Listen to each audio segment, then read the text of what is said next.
Lahat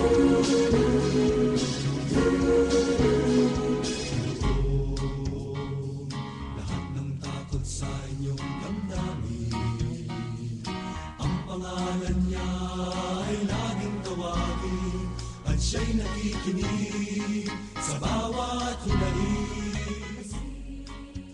Mapagpalang umaga po sa ating lahat. Naririto na naman po kami, ang inyong mga kabsats, plural brother ha, mga kapatad naman sa Kapampangan ano. Tayo po ngayon ay nasa ika-14 na linggo ng karaniwang panahon at naririto po tayo muli sa programang Manalig Ka, ang isang oras na pagninilay at talakayan tungkol sa Ebanghelyo ngayong araw na ito. Tayo po ay napakikinggan ngayon sa radyo natin Gimba 105.3 FM at radyo natin San Jose 103.3 FM. Tayo rin po ay live na napapanood via live streaming sa www.diocesofsanjose.org at www.rngonline.org. And of course, pinababatid din po na sa ibang mga bayan-bayan, tayo po ay napapanood ngayon sa pamamagitan po ng cable. Wow. So, lalo na dyan sa Gimba, brother, ay kitang-kita tayo na talagang pinapanood sa TV nila ngayon. And of course, sa ating Facebook account ng programa po natin, www.facebook.com/manaligka2006. Ito po ang inyong lingkod, ang nananatiling paring Ilocano, si Father Bong Romano po. At nandito pa rin po ang seminaristang Kapampangan, si Brother Raniel Soriano. So may absent po kasama natin. So kaya samahan po ninyo kami para maging kompleto pa rin. Kahit may kasama po kami na hindi po nakapunta ngayon. At ngayon, bago po tayo tuluyang magpatuloy sa ating programa, tayo po muna ay mananalangin. Sa ngalan ng Ama, ng Anak, ng Espiritu Santo. Amen. Amen. Mapagmahal na Ama, palagian ginagabayan mo po kami sa aming buhay.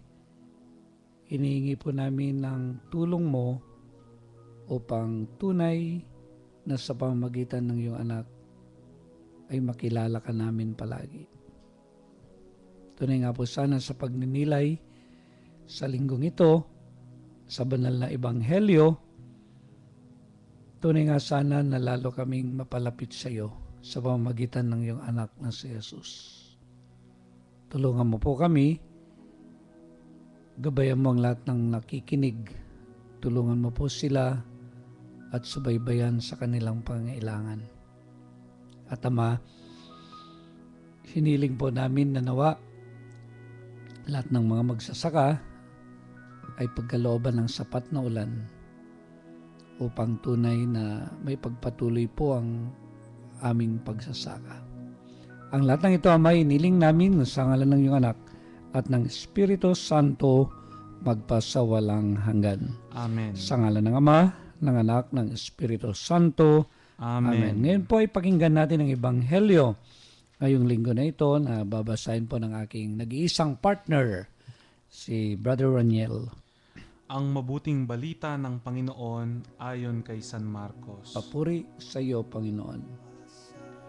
Noong panahong iyon, si Jesus ay nagtungo sa sariling bayan, kasama ang kanyang mga alagad. Pagdating ng araw ng pamamahinga, nagturo siya sa sinagoga. Nagtaka ang maraming nakarinig sa kanya at nagtanong, saan niya nakuha ang lahat ng iyan? Anong karunungan itong ipinagkaloob sa kanya? Paano siya nakagagawa ng mga kababalaghan? Hindi ba ito ang karpinterong anak ni Maria at kapatid ni na Santiago, Jose, Judas at Simon? Dito nakatira ang kanyang mga kapatid na babae, hindi ba? At siya'y ayaw nilang kilalanin. Kaya't sinabi ni Jesus sa kanila, ang propeta ay ginagalang ng lahat, liban lamang ng kanyang mga kababayan, mga kamag-anak at mga kasambahay. Hindi siya nakagawa ng anumang kababalaghan doon maliban sa pagpapatong ng kanyang kamay sa ilang may sakit upang pagalingin ang mga ito. Nagtaka siya sapagkat hindi sila sumampalataya. Ang mabuting balita ng Panginoon. Pinupuri ka namin, Panginoong Heso Kristo. So maraming salamat, brother, sa pagbabasa sa ating Ebanghelyo. At ito ang pagninilayan natin mamaya, yung Panginoon ay sinasabi na bumalik sa kanilang bayan. Ano yung bayan na niya, brother? Sa Nazareth. Nazareth. At ito ay sinimulan na niya yung kanyang ministry, yung kanyang pagtuturo. Pero ang nakakalungkot, naramdaman ng Panginoon na hindi siya tinatanggap. At siguro, napakagandang pagninilay din ito sa atin, gaano na ba natin tinatanggap din si Jesus? Tanggap na ba natin siya bilang Panginoon at Diyos? Kasi kung minsan hanggang Panginoon lang, hindi natin nakikilala na siya ay Diyos. Tinatanggap ba natin ang kanyang mga salita, ang kanyang tinatawag na mga katuruan? Tinatanggap ba natin yung handog din niya sa atin? Yung banal na Eucharistia, tinatanggap din ba natin yung talagang gift niya, yung napakahalaga yung buhay na walang hanggan. So, kaya ito po yung pagninilayan natin mamaya, pagkukwentuhan po natin ang ating Panginoon para lalo po tayong matuto kung paano siya tanggapin sa ating buhay. Kaya minamahal na mga kapatid, huwag po kayong alis at magbabalik po ang programang Manalig ka.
Nagbabalik po ang programang Manalig Ka. Ito pa rin po ang inyong kabsat, ang paring Ilocano, si Father Bong Romano. At si Raniel Soriano po, ang seminaristang Kapampangan. Okay, brother.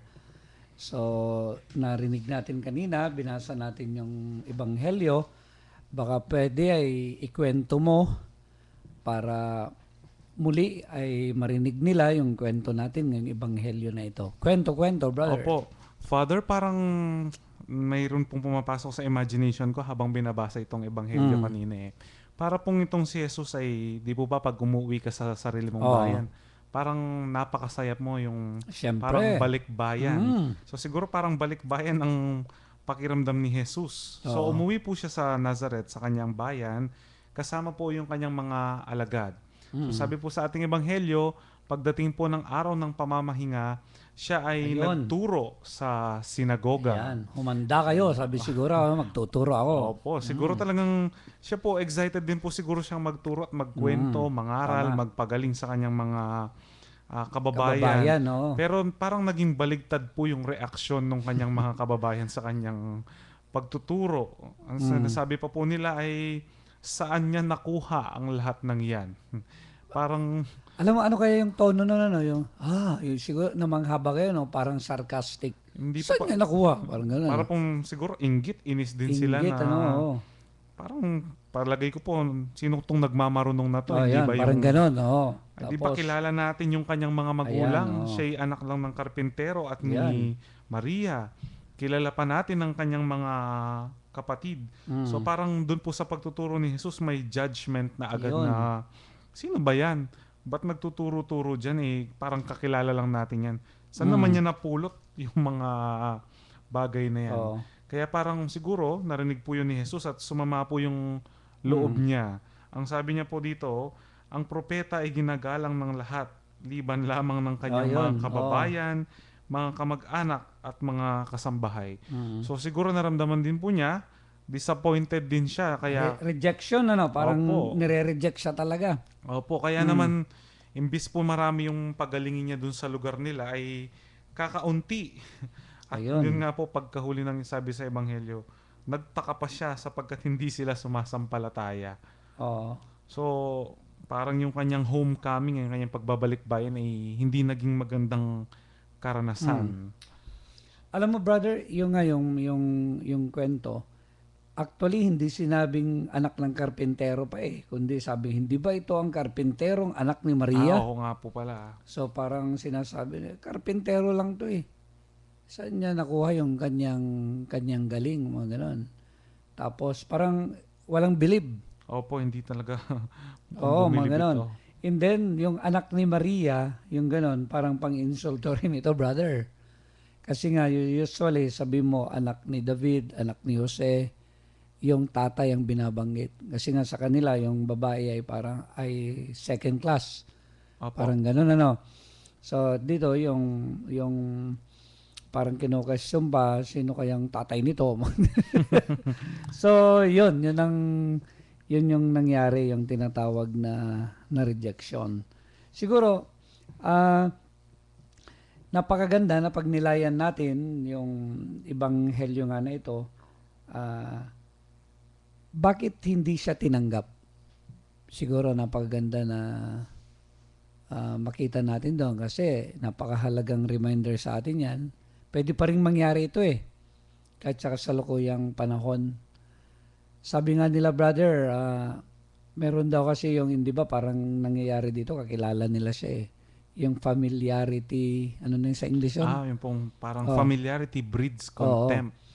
Yung bang, pag nakita ka na very ordinary, kasi nga, kasakasama ka nila, ganyan, nakakabanding, o alam nila yung pinanggalingan mo, tapos alam pa nila na karpintero ka, alam nila na kamag-anak mo, yung anak ni Maria, mga ganyan. Parang ordinary lang sa kanila. Kaya yun yung sa atin ding konteksto, hindi ba? Yung siguro sa karanasan mo sa pagdilingkod, lalo na sa context ng evangelisasyon, context na tayong nagpapahayag salita ng Diyos, may feeling ba na gano'n, may mga ganong karanasan ka? Opo, Father. Parang nangyari din sa akin ito Nung parang bagong pasok po ako sa seminaryo, yung kapitbahay namin, Oo. matandang babae po yun, na very religious din po siya. Mm. Kaso po napaka-conservative na, Yeah. parang pag may mga pumapasok, naglilingkod sa simbahan, parang nai-insecure siya. Kaya Mm. sabi po niya, nung papasok ko sa seminaryo, tignan ko lang, sabi niya, kung hindi 2 weeks lalabas ka. Sabi po niya, maiinip ka lang doon. O lalabas ka din, sayang ang pagpasok mo, sabi niya. So hindi pa man po ako pumapasok, parang Mm. sinisiraan niya na yung loob ko na hindi pumasok doon. Maiinip lang daw ako. Parang mga ganun Ako po. naman, yung mga classmate ko noon, nung bagong pare ako, talagang, sabi niya, talaga bang pari ka na? Yung mga ganon. Pero nung matagal na nagkuhan ako, ngayon pag nakita nila ako, nagmamano. Ba? Nagmamano, mga ganon. So, actually po, ay nararanasan po natin ito. At ito nga yung isang nangyayari din yung realidad sa parokya. Kaya ngayong iba ay ayaw ko minsan na maging katikis, ayaw na maging laiko ministro. Dahil yun yung tinatawag na puna nung lalo na yung kanilang mga kababaryo, mga ganyan. No? Bakit nag-lay minister yan? Bakit nag-katikis yan? Bakit nandyan yung simbahan? Hindi ba dating ganito yan? Dating nagtutungit yan? So yung mga ganon, ito yung very human yung experience ng ating Panginoon. At gano'n nga po, sa usaping paglilingkod, lalo na nga yung iaangat mo yung kamalayan mo, iaangat mo yung level mo na gusto mo ng tumuntong sa paglilingkod tungkol sa pananampalataya, maraming hindi makakatanggap. Maraming hindi makakatanggap. Pero baka nga kung minsan, brother, hindi mo siya matanggap dahil may inggit. Bakit siya nakapunta doon, ako ay hindi, yung gano'n. Opo, parang marami nga po yung ganun sa experiences natin, Father. Naalala ko po one time yung isang lay minister po sa atin. Oo. So parang may novena preparation po sila para sa fiesta nila. Tapos nagmi-meeting po yung mga lay ministers, nag-a-assign kung sino yung first day, second day. Natapat po, taga doon siya. Sabi niya parang ayokong magdiwang sa sarili naming barangay. Sabi po niya sa mga kasama niya, bakit naman, brother? Sabi po ng mga lay ministers na iba. Yeah. Kasi kakilala ako doon sa amin. Sigurado may masasabi yung mga tao. Yun po yung, siguro hindi rin po siya reading makarinig doon ng rejection. Oo. Kaya siguro iniiwasan din po niya. So yun po yung mga nangyayari. At siguro yung napakahalaga, lalo na po ngayon nga sa konteksto natin o sa pamayanan natin, we encourage people na talagang maglingkod tungkol sa pananampalataya. At ito nga sana, we motivate them or bigyan natin sila ng inspirasyon, ganyan. Kaya lang po yung mga kahinaan natin kung minsan, yung imbes na makatulong tayo para ma-motivate natin yung mga tao na talaga namang pinapakita na yung pagbabago, pinapakita na talaga yung hangarin na maglingkod. So yung nangyayari ay nakukan pa sila yung parang nadi-discourage because yung mga attitude nga natin ay hindi supportive sa gagawin nila na apostolate. So ito nga po. At ito nga po, minsan yung familiarity, ganyan, tayo siguro pag nakakita po tayo ng gustong maglingkod, tignan natin yung tinatawag na, ano ba yung katangian nito na talagang makikita mo na makakatulong sa usaping pananampalataya. At sigurado may maiko-contribute lahat ano. Opo. Kaya itong Panginoon, yung nangyari nga dito, there was a sort of rejection. Kaya ang nangyari tuloy, makikita mo na walang ginawang kababalaghan yung Panginoon doon. Tapos sabi gano'n, yung ilan lang yung kanyang ginawang maliban sa pagpapatong ng kamay sa ilang may sakit upang pagalingin ang mga ito. So, yun ang nangyayari. Kaya kung gusto nating mapaunlad yung ating pananampalataya sa usaping faith, we encourage one another. So yun yung napaganda, yung we affirm them, yung ganyan. And of course, karanasan din namin ito, brother, sa buhay namin ng mga pare. Kung minsan kulang yung affirmation. Mm. Yung mga ganon. At kung minsan, yung mas tinitingnan nila yung mga nagagawa na mga kahinaan, mga mali, yung mga ganon. Halimbawa one time, nung nandun ako sa isang parokya, during the celebration of Simbang Gabi, yung last night of the Simbang Gabi, pinasalamatan ko lahat. Yung BPC, yung mga nag-participate, ganyan. Meron akong isa na nakaligtaan. Pero may yung impact sa kanya, napakabigat. At parang nakagawa ako ng isang malaking pagkakamali na hindi napasalamatan. Pero sabi ko sa kanila, sino pang nagpasalamat sa pari, hindi ba wala? Totoo nga naman po yun. Oo nga. So, sino yung nagpasalamat sa pari? Hindi ba ako, dapat nga kayong nagpapasalamat kasi nga parokya ninyo. Mga ganon. So, yun po, yung hindi naman sa hinahanap po namin, pero yung tinatawag na attitude na we motivate one another, we affirm one another para po ma-encourage na maging instrumento talaga ng tinatawag na pananampalataya. At ito nga brother, yung karanasan mo, di ba? Karanasan natin, kung minsan kasi may mga leaders na doon na tapos bigla may mga bago na may kakayahan din na gustong maglingkod. Opo. We feel yung may feeling na insecurity. Siguro, Father, parang dito rin po sa panahon ni Jesus, ito rin mga nagsabi nito, yung mga datihan na sa sinagoga. Ayun, tama. Siguro, parang experience natin, Father, yung pag bumubuo po tayo ng mga bagong organizations, minsan po yung mismong nasa loob, sila po yung kumukontra na pumasok itong mga bago. Na threatened po siguro sila na, siguro feeling po nila, alam nila na masasapawan po talaga sila. Masapawan kami, ganyan. Opo, kaya mas magaling ito sa amin, kaya gagawin po nila yung paraan para hindi ito makapaglingkod. O kaya ano pong siguro sinisiraan din kung ano yung mga sinasabi. At ito yung hindi dapat nangyayari sa Christian community. Yung mga ganyan. At ito nga ang kinokorek natin na napakahalaga para lahat ay mabigyan ng tinatawag na pagkakataon para maglingkod sa ating komunidad. Kaya yung napakaganda na paalala sa atin. Lalo na yung role namin as pari. Kami yung, hindi ba, yung sacred order. Yung ilalagay namin lahat sa order, sa pagsisinop.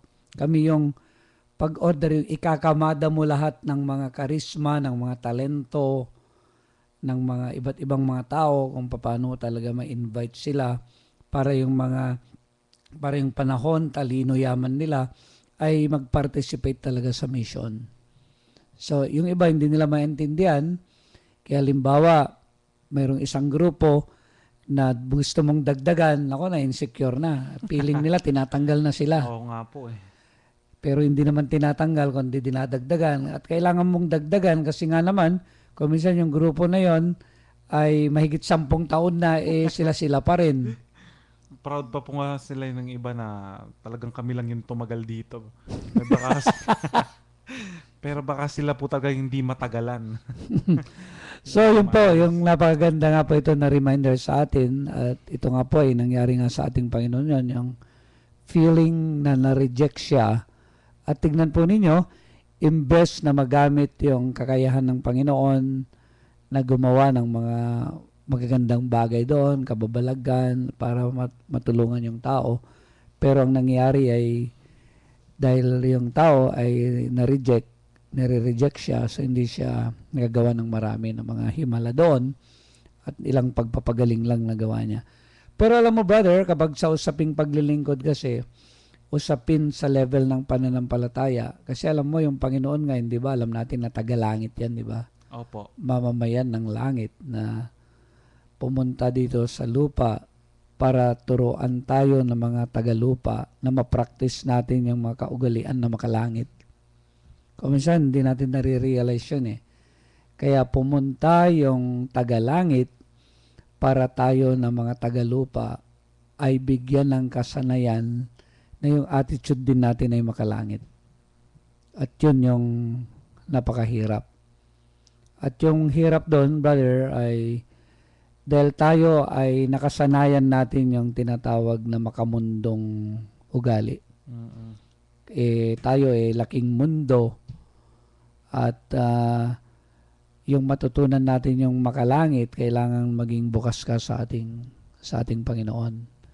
Yung matutunan mo yung ugali na makalangit, kailangan na maging bukas ka na merong mga ino-offer sa atin, halimbawa yung Bible, yung mga usaping pananampalataya.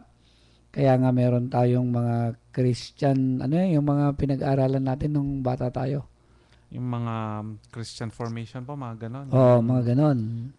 Mga yung mga values education. Opo, yung kasama pa yan sa yung parang religion, Christian living, ayan, good manners and right conduct. Ayan yung may tinuturo sa atin.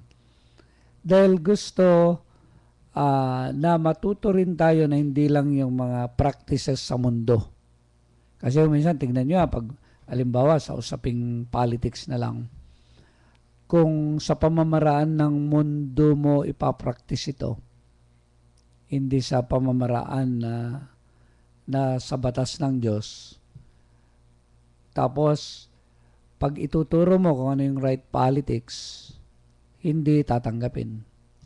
Kung ituturo mo, halimbawa sa politics na bigyan ito ng usaping pananampalataya, ay hindi tatanggapin.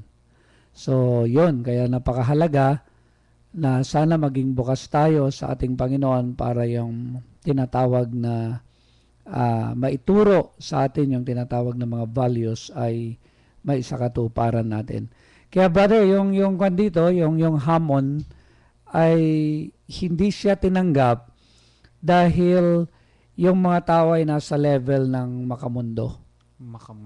Oo. Ngayon, halimbawa, hindi ba kanina pinag-uusapan natin yung mga moral issues? Halimbawa, nakikita natin yan. Bakit ba yung mga palagian, yung paggabay ng simbahan, ay iginigiit niya na doon tayo sa moral values tumingin kung merong halimbawa na mga i-implement ng mga batas, di ba?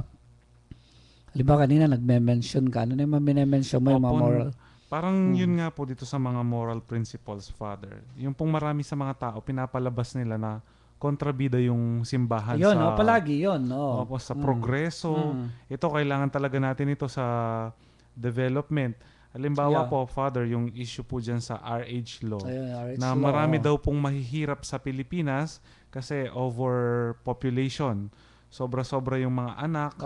Mga ganun po yung... Kaya tuturuan natin ngayon ng contraceptives itong mga tao para sa gayon hindi sila dumami at mapigilan natin yung kahirapan. Parang sabi nila, sikip na dito sa mundo, kailangan na tayong magbawas ng tao. Pero yung tanong nga, yung ba talaga ang solusyon sa palagay mo, brother? At palagay ko po talagang malinaw po na hinding-hindi po yun ang solusyon, Father, na marami po silang siguro po, minsan ayaw nilang akuin yung pagkakasala din nila ng mga taong dapat managot. Kaya para pong gagawa po sila ng tawag po doon, yung scapegoat, yung i-divert natin itong issue. Gagawa tayo ng temporary solution para naman parang may ginawa tayong mabuti. Kaya tapos po, syempre, kukontrahin niya ng simbahan dahil labag po yan sa utos ng Diyos at sa prinsipyo ng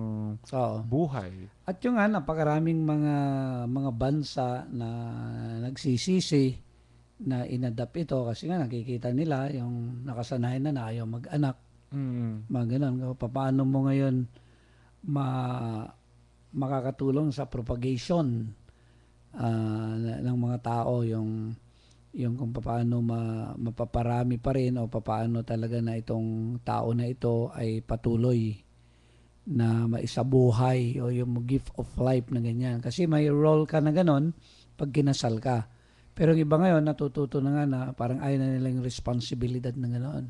Kaya maraming hindi magandang values yung may tuturo niyan. And of course, yung kwan pa, brother, ay yung nakakatakot nga, baka yung kamalayan na napakadaling ilaglag. Opo. Nasa sinapupunan. Kasi baka sabihin nila, pag meron na dyan na merong nagdadalang tao ng 1 buwan, 2 buwan, baka sabihin niya, nagdadalang dugo ako. Oo. So, kaya yun yung mga iniingatan ng, ng ating simbahan. Kaya ganun na talagang tinitignan na sana yung lahat ng mga ini-implement nga ng mga batas natin o yung mga gagawing kultura ay naaayon ba talaga yan sa kalooban ng Diyos o naayon ba talaga yan sa tinatawag na kagustuhan ng Diyos o naayon ba talaga yan sa mga magagandang utos ng Panginoon. So mga kapatid, huwag muna po kayong alis at magbabalik po ang programang Manalig ka.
So nagbabalik po ang programang Manalig Ka. Ito pa rin po ang inyong kabsat, ang paring Ilocano, si Father Bong Romano po. At nandito pa rin po ang seminaristang Kapampangan, si Raniel Soriano. So kanina, brother, ay pinagdinilayan natin. Alam mo, gustong-gusto ko pala yung mga kanta. Gusto kong sumayaw kanina. May mga ibon. So napapasayaw-sayaw po kayo. Oo, sayaw. So, promise po, every Sunday, makakarinig po kayo ng mga action songs. Wow naman. Oo, lalo na yung mga prex, yung mga nag-graduate ng prex yan ay talagang umiindak yan. So kanina ay pinagdinilayan natin kung bakit hindi tinanggap o bakit mahirap tanggapin yung turo ng ating Panginoon. Kasi mahahamon tayo eh. Halimbawa, brother, ano ba yung pinaka-paborito mong katuruan ng Panginoon na namong ka? Siguro po, Father, yung pinakamahirap po pero gusto ko yung ibigin mong yung kaaway. Ayun. Parang napakahirap po talagang sundin. Kaya po rin po siguro palagay ko, Father, mahirap pong tanggapin yung mga turo ni Jesus kasi mga bagong-bago po sa pandinig nila. Hindi sila sanay na ganun yung katuruan. Parang mahirap pong sundin. Kasi biro mo, no, yung utos niya, love one another, di sabi mo lang, amen, gano'n mo, ano. Pero sabi niya, isang konkretong pamamaraan to love one another is to love your enemy. Kahirap po ano. Halimbawa, hindi ba may katuruan pa siya na kapag sinampal ka, ibigay mo pa yung isang pisngi. tingnan mo, kaya mo ba yun? Pag sinampal ka, ang tugon ng tao, sampalin mo rin. Mas doble pa bumawi po. ka rin. Pero, totoo nga, no? Napakahirap. Halimbawa, huwag kang makiapid. Pero sabi niya, ang sino mang tumingin ng... Pero mahirap talaga, di ba? Yung mga katuruan niya, talagang nakakabigla.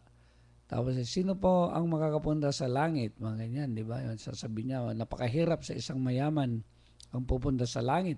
Mas madali pa yung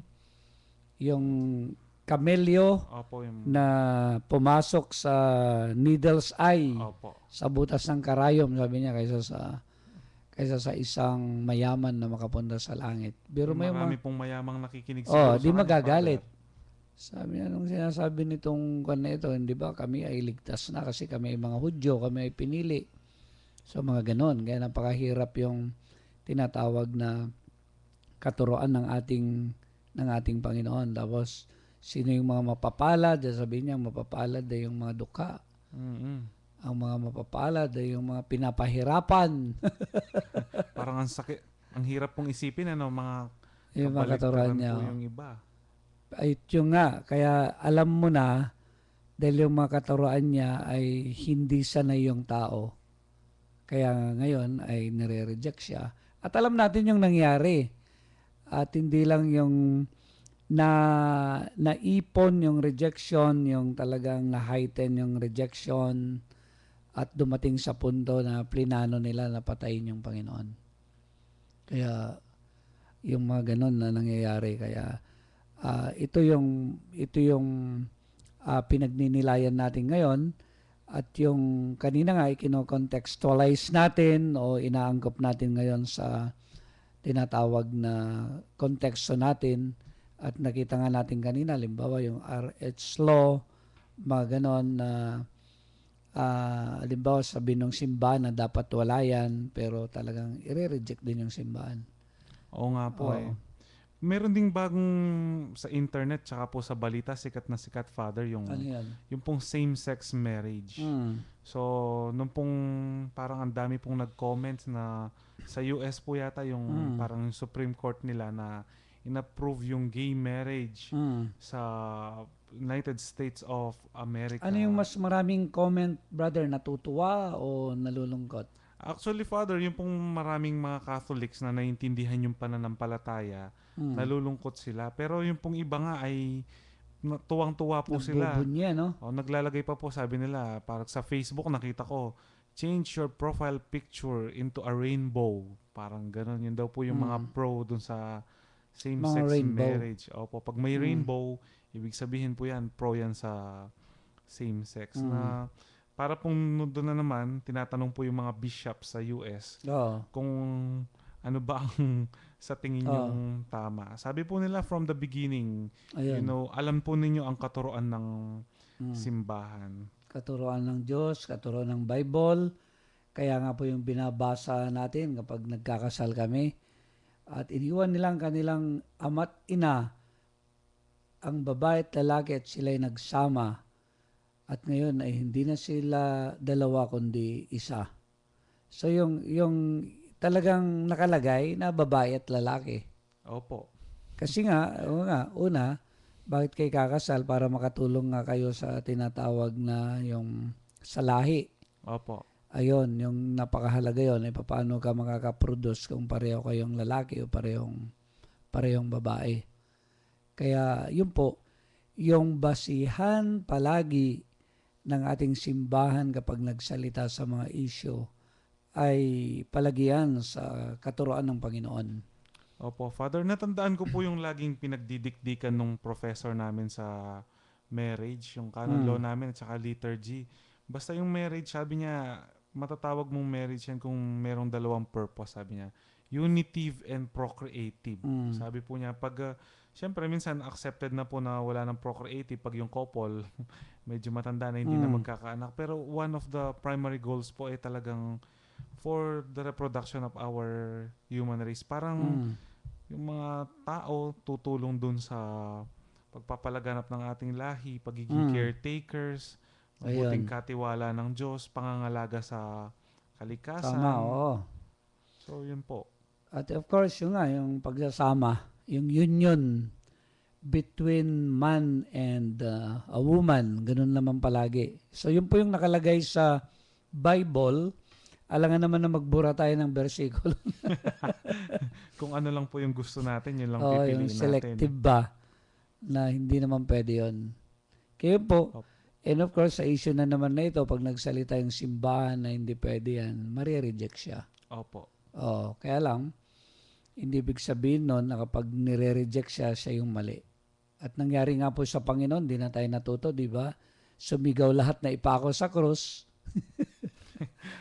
Pero sinong mali? Yung Pinatay po Panginoon nila yung ba? inosente.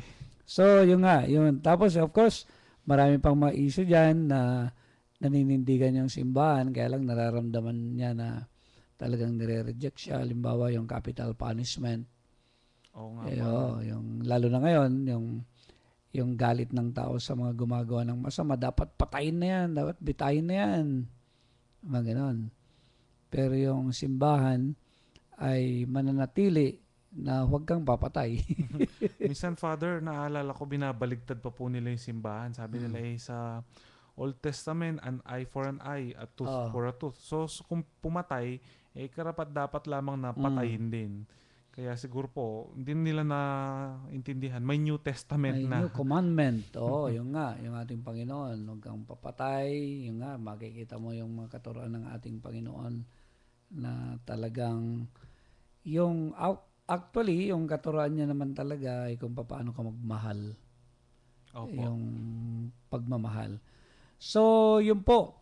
At ito nga po, yung napakahalaga po dito, bakit merong tinatawag na rejection sa ating Panginoon. Alam mo nga, yung itinuturo sa amin, brother, nung nasa seminaryo ako, na hindi ko makalimutan, yung spiritual principles, na yung bakit nandito ka sa mundo na ito, na dapat mong malaman, uunahin.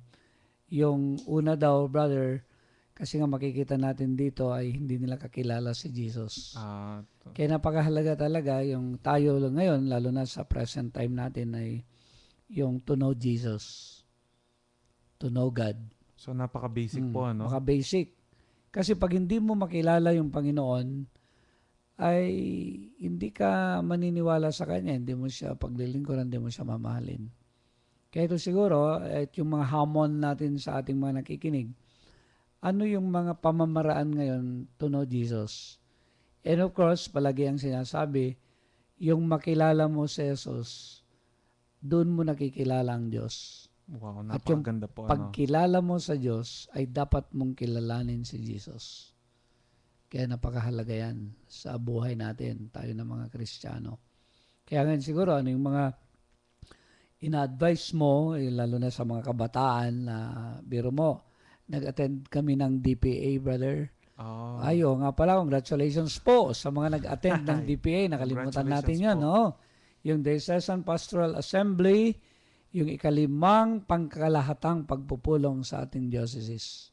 So napakaraming nag-attend, mga 400, almost 400. Wow, ang dami po Almost 400 yung nag-attend at nag-iisa sa paglalakbay. At alam nyo, yung very striking nga dito, kaya sabi ko sa iyo, brother, ayan yung masasabi natin na motivation sa kabataan. Dahil 63%, more than 50% ng populasyon ng Catholic ay kabataan. Wow naman, ang dami Ganun po pala. Kaya ngayon, siguro sila yung tuturoan natin how to know Jesus. Yung mga ganun. Kaya nakakatuwa nga dito sa ating diocese, merong programang UCAT. Yung UCAT, yung Youth Catechism.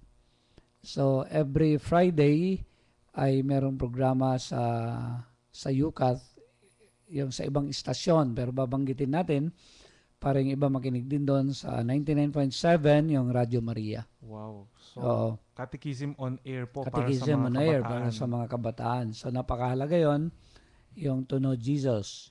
And of course, ano pa, brother, palagay mo? Ako, Father, natutuwa po ako ngayon. Yung pong lalo na po sa mga kabataan natin na siguro halos po lahat siguro mga 80% may Facebook account. So natutuwa po ako, Father, marami na pong mga parang fan pages na nagsasabi pa unti-unti may catechism, may mga Bible verses na yung pa pong mahilig sa internet, may mga blog pong tinatawag na pupunta ka dun sa isang blog tapos magbabasa ka dun sa reflection, spiritual experience ng ibang kabataan, Maganda yun. kung Ano? paano nila nakilala si Jesus na parang yung po iba po kasing kabataan, Father, kakaiba pag malapit ka sa simbahan.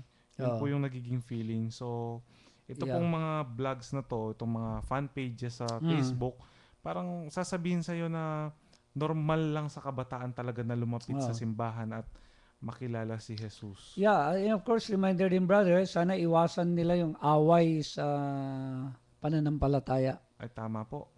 Kung minsan ay pinag-aawayan si Jesus, kung minsan ay pinag-aawayan yung usaping pananampalataya. So, hindi tayo nagwi-witness pag ganun, di ba? Siguro, sabi ko nga, pag nandito siguro tayo at nag-aaway na ganyan, pagkagalitan tayo ni Jesus. Baka hindi lang pagkagalitan, pag-uumpugin. At saka yung trust po ngayon, Father, di ba? Yung ecumenism na, yung Oo. ano yung similarities. Ipaliwanag mo, brother, yung ano, communism. Parang ito po yung movement po ng Vatican II, Father, na yung dialogue po sa ibang religion na pag-uusapan natin, ano po yung magiging pagkakaugnay natin, yung pagkakapare-parehas. At yung pagkakaiba din, ano? Opo, pagkakaiba. Pero hindi natin i-highlight itong pagkakaiba. Kundi doon tayo sa magiging mas united Ano tayo yung as point mga... of unity na pwede tayong magsama. Opo. At napakarami po na pwede tayong magsama bilang mga relihiyon na magkakaiba ng panampalataya. Halimbawa, ngayong tag-ulan, pwede tayong magsama ng tree planting, mga Opo. o kaya sports fest. So marami. O kaya kung merong mga issue na talagang advokasya natin, halimbawa, tutulan natin yung illegal mining sa Karanglan na sama-sama. At ganoon nga yung nangyayari, brother. Merong mga stakeholders ngayon na samahan ng tinatawag na mga dito sa province natin. Ba, napakaganda naman Oo. po. At sama-sama yung mga ibang sekta, pero nakakalungkot, may ibang sekta kami na ini-invite ay hindi sila pumupunta. So, wala pa po yung ecumenism sa Wala pa kanila. po yun, ayun. So, napakaganda nga po na binibigyan natin ng pagpapalaga ngayon na tumingkad yung tinatawag na pananampalataya natin. And of course, Opo. lalo na po yung mga kabataan ngayon, sana matuto na magbasa ng Bible. At nakakatuwa nga, brother, merong mga 365 days with the Lord. Ano pa yung mga, ano pa ba to promote? Ay, yung mga simbahay. Simbahay, Meron pa po. sambuhay, Opo, may nabasa pa ako, pandasal. pandasal. Yung bang pandesal, parang pandasal. Kasi yung pandesal kinakain araw-araw. Ano gano'n, no? Daily bread. Daily bread, yun. Kaya yung daily bread, yung Tagalog pala na pandasal. Pandasal. Natuwa nga po ako eh. At saka, Father, hindi po mahirap intindihin ngayon yung mga, kung tamad pa nga po, sabi nga po nung isang teacher namin sa seminaryo, siguro naman 365 days, di magbasa ka ng at least one verse or one chapter per day na Per day. maikli. So siguro in your lifetime, kalahati lang ng lifetime mo, tapos na yung Buong Bible. buong Bible. So yun, so napakaganda po ng motivation yan. And of course, sa ating pong mga Catholic, napakahalaga nga po yung to know Jesus, to discover Jesus sa banal na Eucharistia. Tama po. So napakahalaga yun. And of course, yung devotion natin kay Jesus, kung paano pa talaga yung pwede mong gawin para mapalapit ka sa Kanya. So yun din, brother. And of course, ito nga po, dahil experience of Jesus, He was rejected. Ngayon naman, yung hamon sa atin, how to know Jesus, and then, papaano na talagang ma-develop yung pagsampalataya din natin sa Kanya. Siguro, yun yung talagang obligasyon natin. And not only yung ma-develop yung pagsampalataya, kundi yung papaano mo mamahalin si Jesus. Kung minsan naririnig natin, di ba, brother, yung mahal mo ba si Jesus? Ano yung sagot ko minsan? Amen lang tayo ng amen, Opo. di ba? Kadalasan po, ganun lang ang sagot. Pero ang tanong, paano mo talaga nararamdaman na mahal mo yung Panginoon? And of course, yung makikita mo na talaga na kapag may nangyayari na sa kalooban mo, ay gusto mo na to serve Jesus. Opo. So, paano mo maisa sa buhay itong pagmamahal po, no, Father? Kaya yung faith ay meron component palagi ng tinatawag na pagmimisyon. Tama po. At napakalaga nga, in our faith, as we try to live out yung faith na konkreto na ito, merong mga tinatawag na corporal works of mercy. Wow naman. Oh, ano na yung mga iba, yung sample lang, brother? Opo, Corporal yung Joseph Francis. pakainin ang mga nagugutom, painumin yung mga nauuhaw, Bigyan ng patubig para mas marami. tapos dalawin yung mga may sakit, Ilibing, ang mga patay, mga may bilanggo. o dalawin ng mga Huwag ka bilanggo, nung sumama doon na magpabilanggo, kundi damitan yung damitan, huwag panoorin yung walang damit. Kundi damitan, ano? Opo, damitan ng mga walang damit. Ayun. So, ang daming pamamaraan para mapalapit po tayo kay Jesus. And of course, yung napakahalaga nga po dito ay yung talagang mamuhay tayo sa pananampalataya. At kapag namuhay ka sa pananampalataya, magagampanan talaga natin ito lahat, yung inaasahan sa atin na pagmimisyon. So brother, wag mo na po kayong alis dahil makakarinig na naman po kayo ng isang nakaka-induct na Wow. awiting pang-aksyon. So magbabalik pa rin po ang programang Manalig Manalig Ka. ka.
Minamahal na mga kapatid.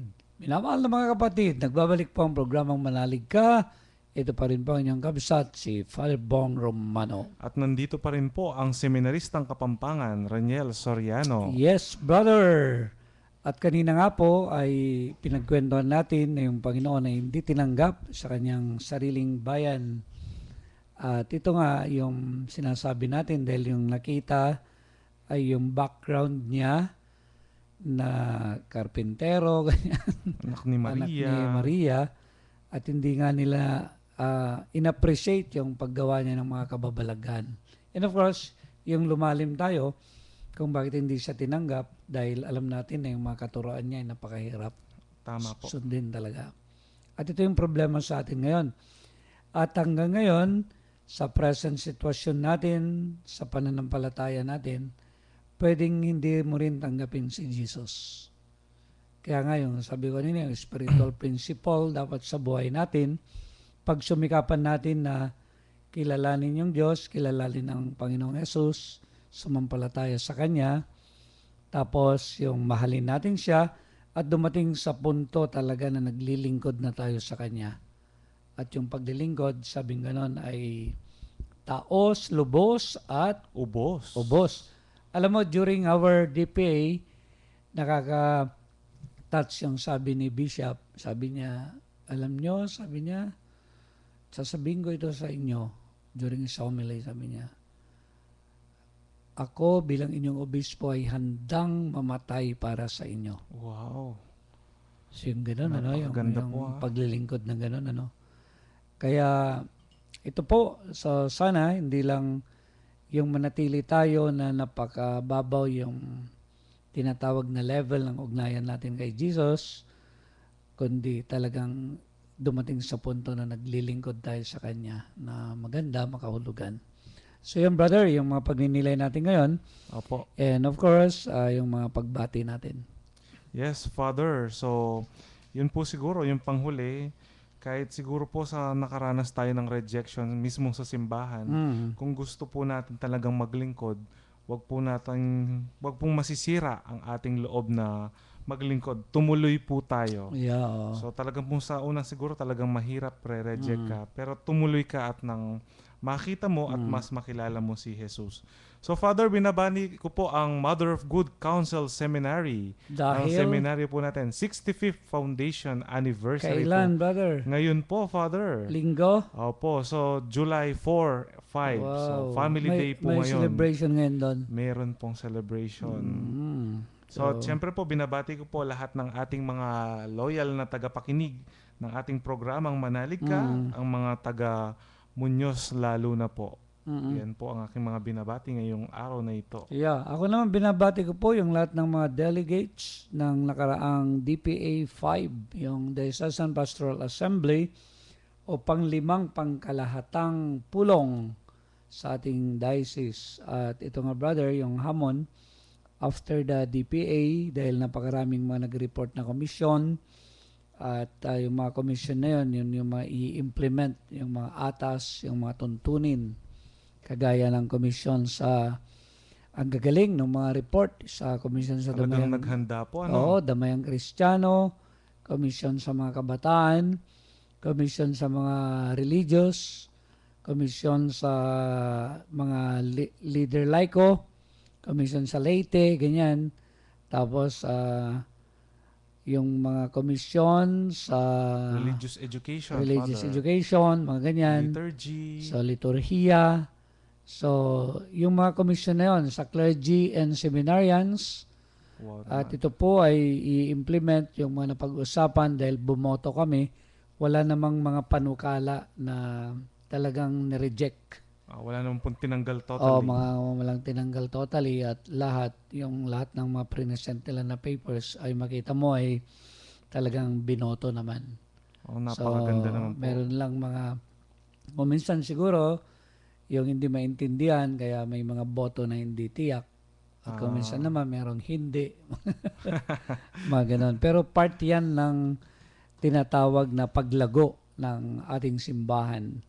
So kaya lahat po ng mga naging delegado ng nakaraang DPA na ginanap sa Philippine Carabao Center Wow, naman. dito sa lungsod ng Muñoz. So binabati ko po kayo. Congratulations. So yun brother, at sana po itong linggo na ito ay maging makahulugan muli para sa inyo. Yung pa pong hindi nagsimba ay magsimba po tayo. Tama po. So ngayon ay i-end natin ito, isasara sa isang panalangin. Sa ngalan ng Ama, ng Anak, ng Espiritu Santo. Amen. Amen. Mapagmahal na Ama, maraming salamat muli sa pagkakataon na ito na pinagkaloob mo po sa amin upang makilala namin si Jesus at maipakilala din siya sa sambayanan. Tunay nga po sana na mabuhay kami sa pananampalataya sa pamagitan niya upang tunay na makilala ka namin ng lubusan sa aming buhay upang matuto kaming maglingkod sa iyo. Ang lahat ng ito, Ama, iniling namin sa ngalan ng iyong anak at ng Espiritu Santo magpasawalang hanggan. Amen. At bendisyonan tayo ng mapagmahal na Diyos, Ama, ng Anak at ng Espiritu Santo. Amen. Amen. At ito pa rin po ang inyong seminaristang Kapampangan, ang Raniel Soriano po. Ang inyong pong kabisat, ang paring Ilocano, si Father Bong Romano po. Diyos ti Agnina, kada kayo am amin apo.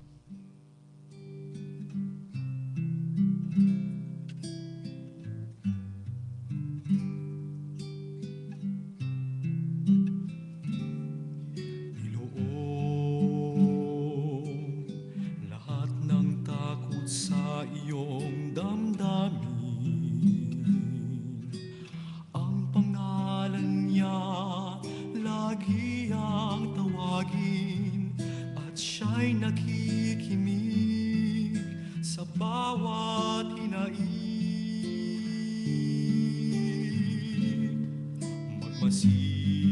magmasid at mamulat sa kanyang kapangyarihan. Nabatid mo ba na siya'y naglalaan, patuloy na naghahatid ng tunay na kalayaan. Manalig ka, tuyuin ang luha sa mga mata. Hindi siya panaginip, hindi siya isang